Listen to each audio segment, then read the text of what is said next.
All right, peace and blessings, everybody. It's Monday, May the 28th, the year 2018, and Doreen Hendrickson is now free, and I wanted to read the update that is on her main website that was put together by her husband. And so we always want to take the time to celebrate the joys of when a political prisoner is set free and to always give glory to the Lord. But here is what Doreen Hendrickson's husband, Pete Hendrickson, he's the author of a book called Cracking the Code. Here's his latest update. Free at last. And, excuse me, and just kidding. Okay, hold on, I got another phone call. All right, I got a phone call and I forgot where I left off, so let's just start at the beginning. Free at last, and just kidding, say the malefactors dropping the perjury demand as a ploy that simply is not going to pay off. With much joy, I picked up my beautiful bride at the gates of the federal prison camp in Alderson, West Virginia on the morning of Friday, May the 25th, 2018, after 5 long years of abuse at the hands of deeply corrupt DOJ thugs and co-conspirators in the federal judiciary. Doreen's ordeal is over. The demand that Doreen create false statements that she and I engaged in taxable activities in 2002 and 2003 has been abandoned. This was done in recognition at long last that Doreen was never going to make these lies. It was also done in recognition of the fact that the effort to compel Doreen to make the false statements wanted so badly by the DOJ tax division has simply underscored the government's disastrous PR problem of having no valid basis for every contrary thing it has done since its initial honoring of our refund claims for those years way back in 2003 and 2004.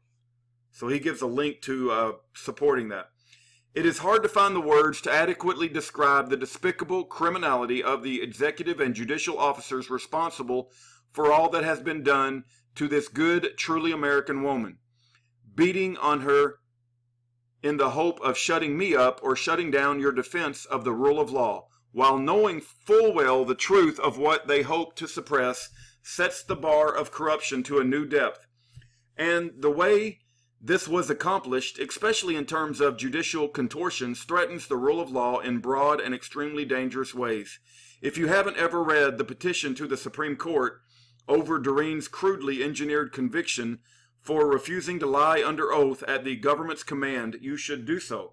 While you read that petition, keep a firm check on your well-conditioned reflex to ascribe probity and honor to folks simply because they have been graced with black robes and high seats.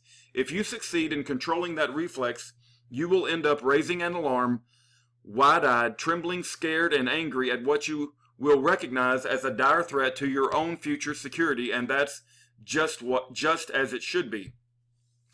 As nightfall does not come at once, neither does oppression. In both instances, there is a twilight, where everything remains seemingly unchanged, and it is in such twilight that we must be aware of change in the air, however slight, lest we become unwitting victims of the darkness. William O. Douglas. At the same time, take the oxygen away from these swamp creatures as the founders meant for you to do. That is your only defense, short of the sort of tumult all reasonable people would prefer to avoid if possible.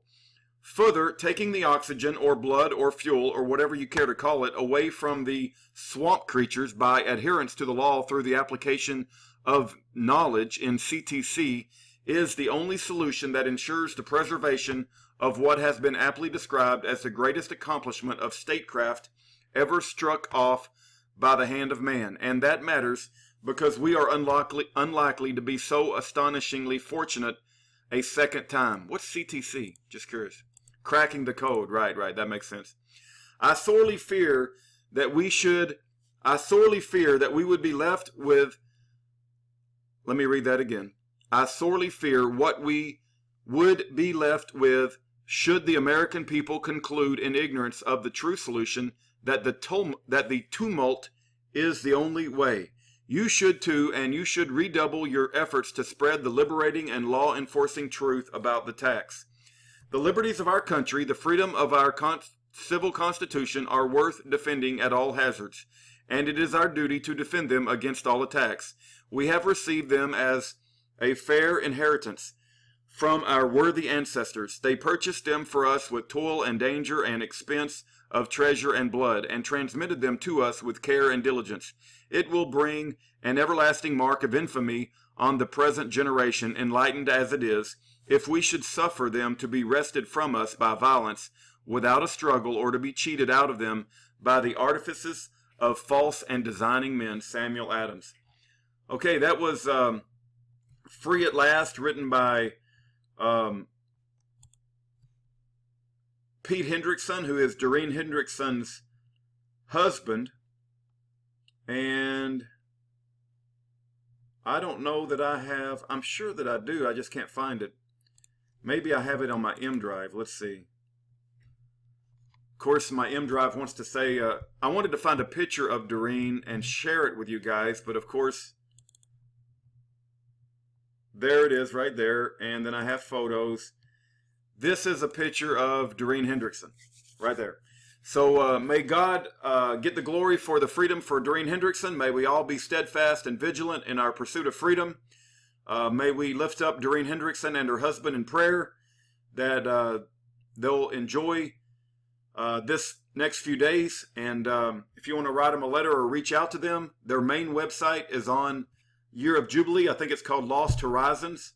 And you can just go check it out and find the contact information and send them a letter of encouragement. And we want to thank Doreen for being a woman of character and having the type of courage that she does. And thank God Almighty that she's free. Take care and God bless.